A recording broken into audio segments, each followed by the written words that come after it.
नमस्कार, स्वागत है आप सभी का। मैं हूं आपके साथ कुमार कुणाल धीरज। इस वक्त की बड़ी खबर से शुरुआत करते हैं, जहां आम बजट की तैयारी अब शुरू हो गई है। मोदी सरकार 3.0 के पहले बजट की तैयारी शुरू है। पीएम मोदी आज टॉप अर्थशास्त्रियों से मुलाकात करेंगे। तो बड़ी खबर, और इसके साथ हम शुरुआत कर रहे हैं, जहां मोदी सरकार 3.0 के पहले बजट की तैयारी शुरू हो गई है और वरीय अर्थशास्त्रियों के साथ प्रधानमंत्री मोदी मुलाकात करेंगे और संभवतः बजट को लेकर जो भी चर्चा और विचार विमर्श होगा उसके हिसाब से आगे बढ़ने की रूपरेखा तय की जाएगी। तो यह बड़ी खबर हम आपको बता रहे हैं, जहां आम बजट की तैयारियां अब शुरू हो गई हैं। मोदी सरकार के तीसरे टर्म की इस बजट के लिए प्रधानमंत्री मोदी आज टॉप अर्थशास्त्रियों से मुलाकात करेंगे। वरीय अर्थशास्त्रियों से उनकी भेंट होगी और इसको लेकर यह कयास लगाए जा रहे हैं कि संभवतः उनसे बातचीत करके इकोनॉमी को ध्यान में रखते हुए बजट की रूपरेखा तैयार की जाएगी।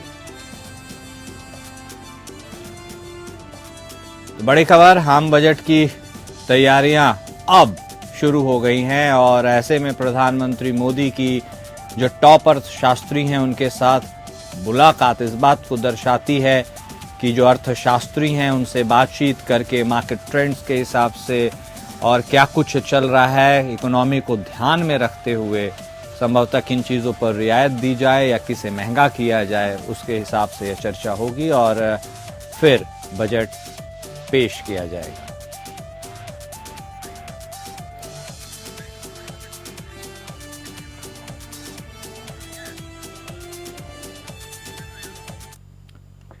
उस बीच अगली बड़ी खबर दिल्ली से आ रही है, जहां आम आदमी पार्टी के राष्ट्रीय संयोजक अरविंद केजरीवाल आज एक बड़ा ऐलान करेंगे। दिल्ली वालों के लिए आज कोई बड़ी घोषणा हो सकती है। सोशल मीडिया साइट एक्स पर उन्होंने जानकारी दी है।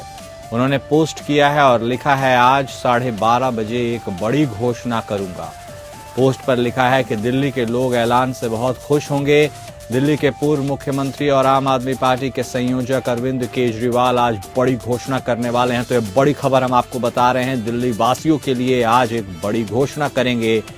दिल्ली के पूर्व मुख्यमंत्री अरविंद केजरीवाल आम आदमी पार्टी के संयोजक भी हैं और दिल्ली विधानसभा चुनाव कुछ ही कदम दूर है और उसको लेकर आज 12:30 बजे उन्होंने कहा है कि एक बड़ी घोषणा वह करेंगे। तो यह बड़ी खबर दिल्ली से हम आपको बता रहे हैं, दिल्ली वालों के लिए एक बड़ा ऐलान वह कर सकते हैं और उन्होंने लिखा है कि 12:30 बजे एक बड़ी घोषणा करेंगे। दिल्ली के लोग ऐलान से बहुत खुश होंगे।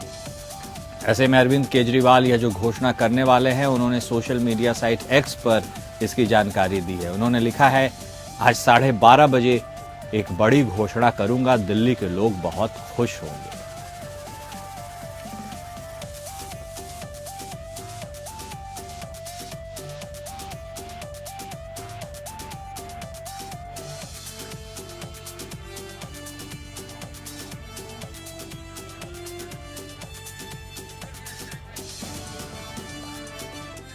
बिहार में नए साल पर नक्सलियों का सफाया हो जाएगा। स्पेशल टास्क फोर्स के एडीजी अमृतराज ने यह संभावना जताई है। एडीजी ने बताया है कि बिहार में पिछले 5 वर्षों के दौरान नक्सली हिंसा में 72% की कमी आई है।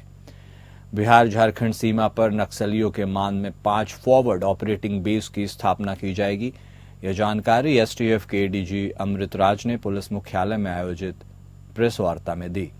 उन्होंने कहा कि बड़े नक्सलियों की अवैध संपत्ति जब्त करने की प्रक्रिया चल रही है। अब तक 32 नक्सलियों की संपत्ति जब्त की जा चुकी है। 14 की जब्ती की प्रक्रिया जारी है। एडीजी ने इस वर्ष नक्सलियों का सफाया होने की संभावना जताते हुए कहा है कि नक्सली इलाकों में कई विकास के कार्य कराए जा रहे हैं, बड़ी संख्या में कार्य हुए भी हैं। उन्होंने कहा कि उत्तर बिहार नक्सल मुक्त हो चुका है। बिहार के करीब 8 जिले अभी भी नक्सल प्रभावित माने जाते हैं। औरंगाबाद, जमुई, कैमूर, रोहतास, नवादा, मुंगेर और लखीसराय जिले में अभी भी नक्सलियों का आतंक है। बिहार में नक्सलियों पर कड़े प्रहार की वजह से नक्सलियों का सफाया हुआ है।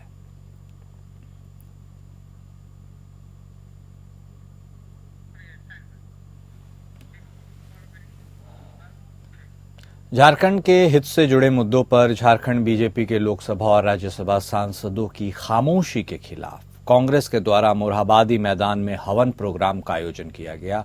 साथ ही ईसाई और इस्लाम धर्म के अनुयायी भी इस कार्यक्रम में शामिल हुए और बीजेपी सांसदों की सद्बुद्धि के लिए दुआएं की, ताकि वह लोकसभा में झारखंड की जनता द्वारा दी गई जवाबदेही का उत्तरदायित्व निभाते हुए आवाज उठा सके।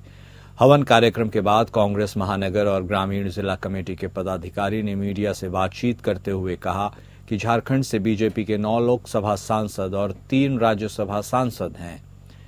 झारखंड के हक और अधिकार की प्राप्ति के लिए राज्य सरकार लगातार आवाज उठा रही है, लेकिन बीजेपी के सांसद इस पर मौन हैं। इस सर्वधर्म प्रोग्राम के माध्यम से बीजेपी सांसदों को यह संदेश देने की कोशिश की गई है कि वो झारखंड के अधिकारों की बातें लोकसभा और राज्यसभा में रखें और जनता के द्वारा दी गई जवाबदेही पर खरा उतरें। कांग्रेसियों ने कहा कि अगर बीजेपी सांसद अपनी खामोशी नहीं तोड़ते हैं तो कांग्रेस के द्वारा लगातार इस तरह के कार्यक्रम किए जाते रहेंगे।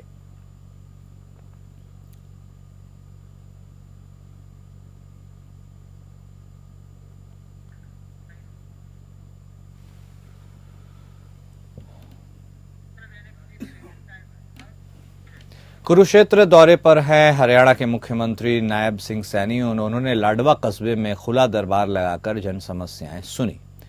मीडिया से बातचीत में मुख्यमंत्री नायब सिंह सैनी ने नॉन स्टॉप विकास जारी रखने की बात कही। कांग्रेस नेतृत्व पर भी सीएम ने निशाना साधा और तंज कसा कि उनके डीएनए में विरोध करना ही लिखा है। लाडवा में जन समस्याएं सुनते मुख्यमंत्री सैनी बोले कि विकास कार्य को तेज गति दी जाएगी ताकि नॉन स्टॉप विकास जारी रहे, लोगों को किसी समस्या का सामना न करना पड़े। उन्होंने कहा कि खड़गे साहब कांग्रेस के वरिष्ठ नेता हैं, लेकिन देश के लोगों ने उनको और उनकी कांग्रेस पार्टी को नकार दिया है। उनके पास ट्वीट करने के अलावा कुछ और नहीं बचा। 1 नेशन 1 इलेक्शन से देश को लाभ होगा, विकास की गति तेज होगी। मुख्यमंत्री ने कहा कि कांग्रेस कभी नहीं चाहती कि देश का विकास हो, क्योंकि लंबे समय तक उन्होंने देश पर शासन किया है। वर्ष 2014 से प्रधानमंत्री नरेंद्र मोदी के कुशल मार्गदर्शन में देश नॉन स्टॉप विकास कर रहा है और ऊंचाइयों के नए आयाम स्थापित किए जा रहे हैं, जो कांग्रेस को हजम नहीं हो रहे। कांग्रेस ने देश को धीमी गति से आगे बढ़ाया, लेकिन मोदी तीव्र गति से देश का विकास कर रहे हैं, जो प्रत्येक देशवासी महसूस कर रहा है। देश आगे बढ़ रहा है। पीएम मोदी की सोच है कि वर्ष 2047 तक भारत को विकसित भारत बनाया जाए। जब पीएम मोदी ने धारा 370 समाप्त किया था, तब भी मल्लिकार्जुन खड़गे ने इसका विरोध जताते हुए ट्वीट किया था कि धारा 370 समाप्त नहीं होनी चाहिए। किसान सम्मान निधि लगाने पर भी खड़गे और राहुल गांधी ने ट्वीट कर इसका विरोध जताया था। उन्होंने तंज कसा कि कांग्रेस के डीएनए में विरोध करना समाया हुआ है। उन्होंने कहा कि भ्रष्टाचारियों को किसी कीमत पर बख्शा नहीं जाएगा।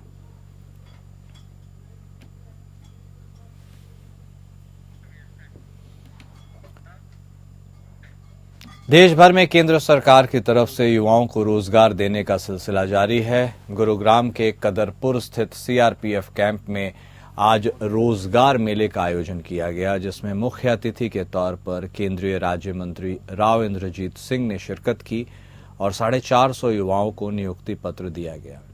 इस कार्यक्रम में प्रधानमंत्री नरेंद्र मोदी ने भी वीडियो कॉन्फ्रेंस के मार्फत युवाओं को बधाई दी। देश में कुल 71,000 युवाओं को आज एक साथ नियुक्ति पत्र दिया गया, तो वहीं 45 जगह पर इस तरह के रोजगार मेले का आयोजन किया गया था।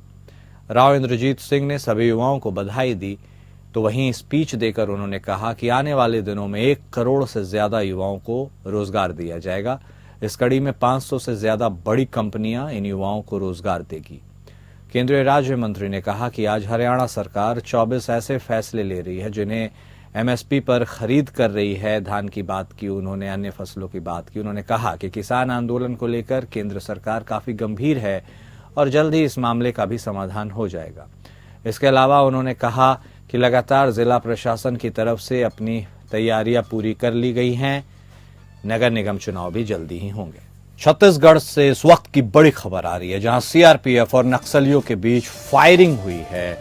सुकमा के एफओबी कैंप के पास फायरिंग की घटना हुई है। कोबरा बटालियन के 2 जवान घायल बताए जा रहे हैं। तो बड़ी खबर छत्तीसगढ़ से आ रही है, जहां सीआरपीएफ और नक्सलियों के बीच फायरिंग की घटना हुई है। जिले में नक्सलियों के साथ हुई गोलीबारी में सीआरपीएफ के कोबरा बटालियन के 2 जवान घायल हुए हैं। यहां के दूरस्थ जंगल एरिया में स्थापित कैंप में सुरक्षा के जवान तैनात थे। तो ये बड़ी खबर छत्तीसगढ़ के सुकमा से, जहां कोबरा बटालियन और नक्सलियों के बीच फायरिंग की घटना सामने आई है और इसमें 2 जवान घायल हुए हैं। घात लगाए बैठे नक्सलियों ने सीआरपीएफ के कैंप पर फायरिंग शुरू कर दी। जवाबी कार्रवाई के लिए जवानों ने भी मोर्चा संभाला। घायल जवानों को पास के मेडिकल कैंप में भेजा गया, जहां पर प्राथमिक उपचार उनका किया गया। यह घटना केंद्रीय रिजर्व पुलिस बल के गोमगुड़ा अग्रिम संचालन बेस के पास हुई। एफओबी अर्धसैनिक बल की 241वीं बटालियन है। अधिकारियों ने बताया कि कोबरा बटालियन नंबर 206 के 2 कमांडो नक्सलियों के साथ गोलीबारी में घायल हुए हैं। नक्सलियों ने गोमगुड़ा के नए कैंप पर घात लगाकर फायरिंग की। नक्सलियों के बीजीएल यानी बैरल ग्रेनेड लॉन्चर से 2 जवान घायल हुए हैं।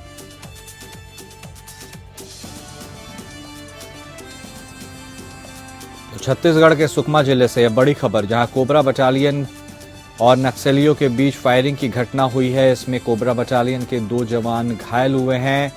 छत्तीसगढ़ से इस वक्त की बड़ी खबर हम आपको बता रहे हैं। लगातार नक्सलियों के ऊपर जो प्रशासन सरकार के द्वारा अटैक किया जा रहा है, उसको लेकर नक्सलियों के तरफ से ये रिटेलिएशन आया है। उन्होंने वहां पर कोबरा बटालियन के कैंप पर घात लगाकर हमला किया है।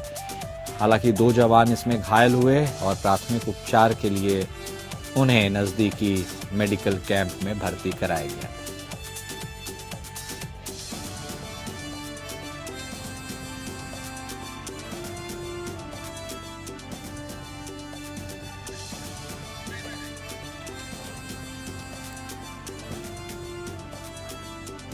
पीसीसी चीफ दीपक बैज ने महतारी वंदन योजना में बड़ी गड़बड़ी का आरोप लगाया है। उन्होंने कहा कि पॉर्न स्टार के नाम से महतारी वंदन की राशि जारी हो रही है।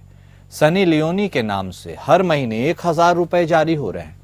उन्होंने सरकार से मामले की जांच करने की मांग की है। बैज ने कहा कि महतारी वंदन योजना भ्रष्टाचार की भेंट चढ़ चुका है। घोटाले के लिए मंत्री और सरकार जिम्मेदार है। सनी लियोनी के नाम से राशि जारी हो रही है। कल करीना कपूर का नाम भी सामने आएगा। तो छत्तीसगढ़ के रायपुर की यह खबर, जहां कांग्रेस ने योजना में गड़बड़ी का साफ तौर पर आरोप लगाया है। पीसीसी चीफ ने कहा है कि यह पूरी योजना घोटाले का शिकार हो गई है और ऐसे में ऐसे लोगों के नाम पर राशि आवंटित की जा रही है जिसका कोई तर्क ही समझ नहीं आता। पीलीभीत में अटल बिहारी वाजपेयी न्यायलीट विस्तार केंद्र का राष्ट्रीय इलेक्ट्रॉनिक और सूचना प्रौद्योगिकी मंत्रालय, भारत सरकार के केंद्रीय राज्य मंत्री और पीलीभीत सांसद जितिन प्रसाद की तरफ से लोकार्पण किया गया। राजकीय इंटर कॉलेज पीलीभीत में फीता काटकर यह प्रक्रिया पूरी की गई। केंद्रीय राज्य मंत्री जितिन प्रसाद ने मीडिया को संबोधित करते हुए कहा कि अटल बिहारी वाजपेयी न्यायलीट विस्तार केंद्र पीलीभीत का आज लोकार्पण किया गया है। इस केंद्र के माध्यम से छात्र छात्राओं को नौकरी के बेहतरीन अवसर मिलेंगे और यह भारत सरकार की महत्वपूर्ण योजना है। इस तरह के केंद्र लखनऊ, गोरखपुर और पीलीभीत में है और यह केंद्र पीलीभीत में तय सीमा में स्थापित किया गया है।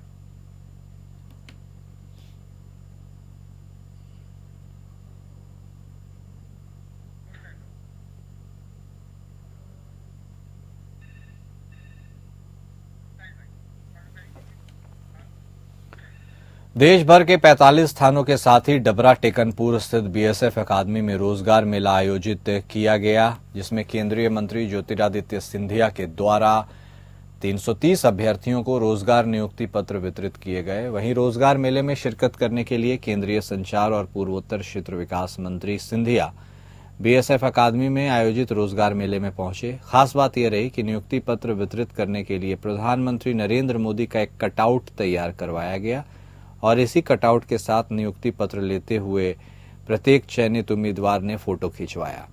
ऐसा लग रहा था मानो प्रधानमंत्री नरेंद्र मोदी खुद मौजूद होकर चयनित उम्मीदवारों को नियुक्ति पत्र बांट रहे हैं।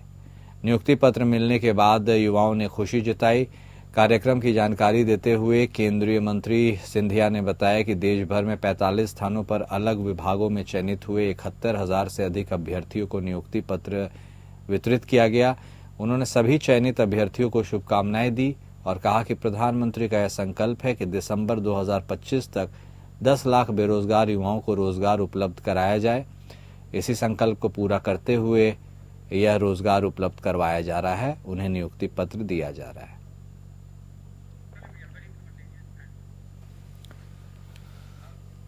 और इस बीच एक बड़ी खबर, जहां सांसद राशिद इंजीनियर की जमानत पर फैसला हो सकता है। उनकी तरफ से लगाई हुई जमानत याचिका पर आज फैसला संभव है। पटियाला हाउस कोर्ट आज अपना फैसला सुनाएगा। एनआईए ने राशिद इंजीनियर की जमानत का विरोध किया है। तो यह बड़ी खबर आपको बता रहे हैं, जहां एनआईए ने राशिद इंजीनियर की जमानत का विरोध किया है, लेकिन पटियाला हाउस कोर्ट में आज राशिद इंजीनियर की तरफ से लगाई गई जमानत याचिका पर कोई फैसला निकलकर सामने आ सकता है। टेरर फंडिंग मामले में आरोपी बारामूला से सांसद राशिद इंजीनियर की नियमित जमानत याचिका पर पटियाला हाउस कोर्ट अपना फैसला सुनाएगा। दिल्ली की पटियाला हाउस कोर्ट ने राशिद इंजीनियर को जम्मू कश्मीर विधानसभा चुनाव में प्रचार के लिए अंतरिम जमानत दी थी, लेकिन चुनाव के बाद उन्हें 28 अक्टूबर को सरेंडर करना पड़ा था। तो यह बड़ी खबर, जहां बारामूला से सांसद राशिद इंजीनियर की जमानत याचिका पर आज पटियाला हाउस कोर्ट में सुनवाई होगी। संभवतः फैसला भी सुना दिया जा सकता है। एनआईए ने राशिद इंजीनियर की नियमित जमानत दिए जाने का विरोध किया है।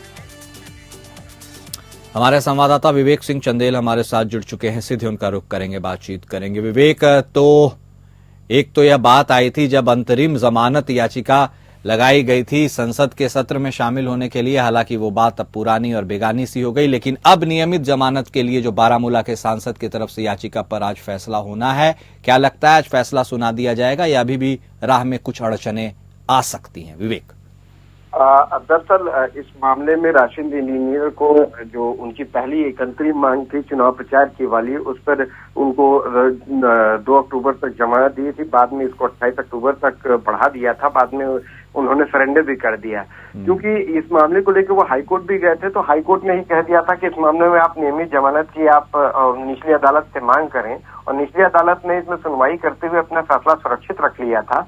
अब देखना ये होगा कि क्या इस वक्त, क्योंकि जो एजेंसी एनआईए का कहना है कि उनको जमानत दिए जाने से नुकसान हो सकता है, क्योंकि जो स्थितियां हैं वो बिगड़ सकती हैं। क्योंकि अगर वो ऐसा उनको जमानत मिलती है तो अपने चुनाव क्षेत्र में जाएंगे, वहां पे स्थितियां बिगाड़ने का काम कर सकते हैं। ऐसे में उनका जमानत नहीं दी जा सकती है, क्योंकि एक सवाल ये भी उठता है कि वो अब एक चुने हुए सांसद हैं और उनको अपने जो जनप्रतिनिधियों के काम होते हैं वो करने होते हैं। उसके लिए वो एक अंतरिम जमानत की मांग कर सकते हैं, लेकिन ये हाईकोर्ट, माफ कीजिएगा, पटियाला हाउस कोर्ट का प्रोग्रेटिव है कि जो जांच एजेंसी है उसके विरोध के बावजूद इनको जमानत दिए जाने पर राजी होती है कि नहीं, क्योंकि जो प्रोसिक्यूशन होता है उसकी दलील सबसे महत्वपूर्ण होती है कि इनको जमानत न दिया जाए। जमानत न दिए जाने के पीछे उनका कारण ये है क्योंकि ये टेरर फंडिंग से जुड़ा हुआ मामला है, और अगर इनको जमानत दी जाती है तो ये जो स्थानीय स्थितियां हैं उसके जो समीकरण है उसको बिगाड़ सकते हैं, गवाहों को प्रभावित कर सकते हैं। तो जो मुख्य रूप से प्रोसिक्यूशन की दलीलें होती हैं उसी के आधार पर लगातार एनआईए इसका विरोध कर रहा है कि उनको जमानत न दी जाए।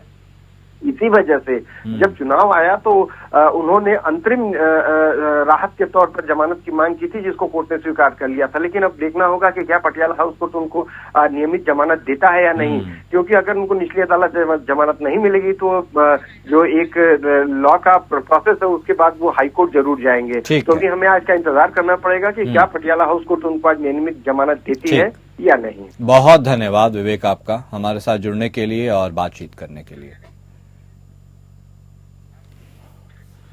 रायबरेली में मिस यूपी फैशन आइकॉन और प्रदेश स्तर की नृत्य प्रतियोगिता का ग्रैंड फिनाले रायबरेली शहर के रतापुर स्थित बैंक्वेट हॉल में भव्यता के साथ संपन्न हुआ। माधव सेवा संस्थान के तत्वाधान में हुई miss UP fashion icon season 5 की प्रतियोगिता का उद्घाटन एनजीओ प्रकोष्ठ के जिला संयोजक अरविंद श्रीवास्तव, एडवोकेट संस्थान की अध्यक्ष Priyanka Awasthi, rising child school की प्रधानाचार्य सीमा श्रीवास्तव और व्यापार मंडल अध्यक्ष त्रिलोचन सिंह छावड़ा के द्वारा मां सरस्वती की प्रतिमा के समक्ष दीप प्रज्वलित कर संयुक्त रूप से किया गया। कार्यक्रम में सेलिब्रिटी अतिथि के रूप में बॉलीवुड अभिनेत्री सुहासी धामी ने उपस्थित रहकर जहां सीनियर ग्रुप में पूजा को मिस यूपी का ताज पहनाया, तो वहीं जूनियर ग्रुप में दिव्यांका ने बाजी मारी।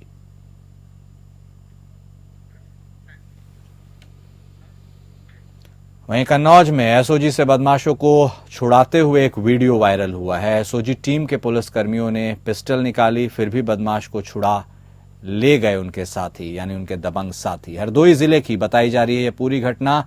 एसओजी और पुलिस टीम के लाख प्रयास करने के बावजूद भी दबंग अपने साथियों को छुड़ा ले गए। लूट की घटना को अंजाम देने वाले बदमाशों को एसओजी ने दबोचा था, लेकिन जबरन बदमाशों को उनके साथी छुड़ा ले गए।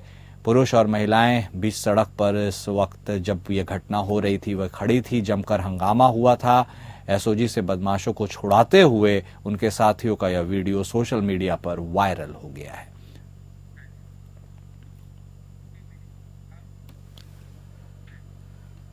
वहीं फॉर्च्यूनर गाड़ी से आए दबंगों की गुंडई का मामला सामने आया है। महिलाओं, बच्चों और 2 युवकों को खुलेआम पीटा गया है। इसके साथ ही हूटर बजाकर आए आधा दर्जन दबंगों ने कार सवार महिला और उसके परिजनों को जमकर पीटा। कार में बैठी महिलाओं के साथ वह बकझक करते रहे, उन पर अभद्र कमेंट करते रहे। विरोध करने पर दबंगों ने पीछा कर पेट्रोल पंप में पूरे परिवार को जमकर उनकी पिटाई की। उनकी दबंगई का पूरा वीडियो सोशल मीडिया पर वायरल है। यह घटना पेट्रोल पंप में लगे सीसीटीवी कैमरे में कैद हो गई। पीड़ित परिवार का आरोप है कि दबंगों के रसूख के चलते पुलिस कुछ कर ही नहीं रही है। हाथों में डंडा लेकर हूटर बजाते हुए स्कॉर्पियो और फॉर्च्यूनर से आधा दर्जन से अधिक ये लोग पहुंचे थे। दबंग कोतवाली पुलिस दोनों पक्षों में तहरीर को लेकर मामले को रफा दफा करने की फिराक में लगी है। सदर कोतवाली क्षेत्र के लक्ष्मीबाई तिराहे का यह मामला है। साफ देखा जा सकता है वीडियो में कि किस तरह से खुलेआम पिटाई करते हुए यह असामाजिक तत्व नजर आ रहे हैं। हमीरपुर जिले यूपी की यह घटना है।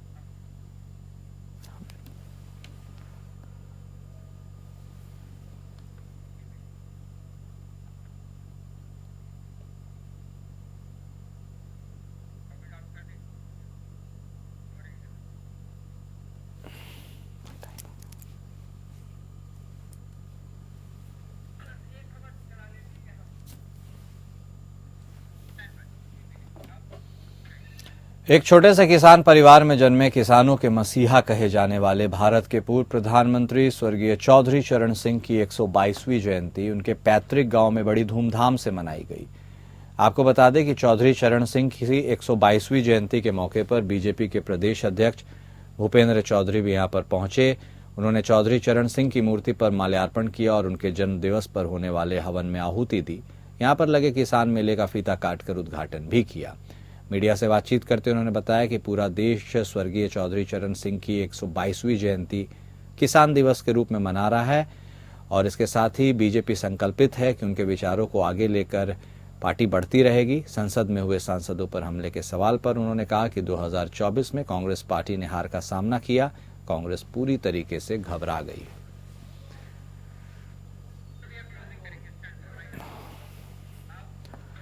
और अभी के लिए इस बुलेटिन में इतना ही। नमस्कार।